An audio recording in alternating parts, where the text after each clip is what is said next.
እንደዚህ ያደርጋል? እኔ እንጃ። እንጂ በቃ ግራ ገብቶኝ ነው። እኔ የምልሽ ገንዘቡን ግን ላንፈልገሽው ነው?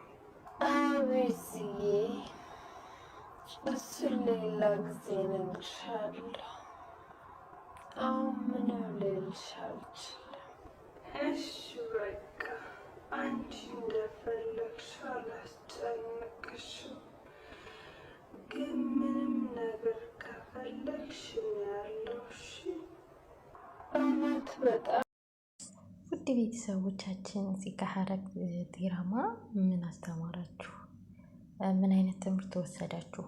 እኔ የእውነት ሐረግ ድራማ ማለት በጣም በእውነት ላይ የተመሰረተ እናት ለልጇ የምትከፍለውን መስዋዕትነት እንዲሁም ደግሞ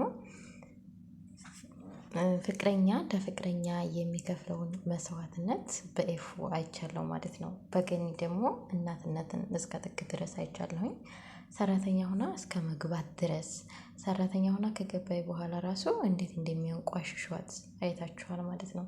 ያፌት ራሱ አሁን ላይ እንዴት አድርጎ እያንቋሽሻት እንደሆነ፣ ነገር ግን ልጄ እስከሚሻላት ድረስ የሚለኝን ነገር ሁሉ ችዬ ከልጄ ጎን እሆናለሁ ብላ ከልጇ ጎን መሆኗ በጣም ነው ያስገረመኝ ማለት ነው። እና አንዳንድ ፊልሞች ብዙ አይነት ትምህርቶች ይሰጡናል። አንዳንድ ፊልሞች ደግሞ ዝም ብለው ለራሳቸው ለቪው ብለው የሚሰሩ ፊልሞች አሉ። ነገር ግን ከዚህ ከፊልም ላይ ግን ብዙ ትምህርቶችን መውሰድ እንችላለን ማለት ነው።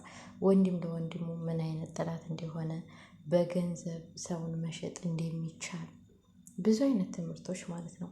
እና ስለዚህ ውድ ቤተሰቦቻችን ሁላችን ብንሆን ለህሌናችን እንስራ እላለሁኝ። ለገንዘብ ብለን ብዙ መጥፎ ነገሮችን አናድርግ። ገንዘብ እኮ ዛሬ ይመጣል ነገ ይሄዳል። ነገር ግን ያው የህሌና ጸጸት የሚሆንብንን ነገር አናድርግ እላለሁኝ።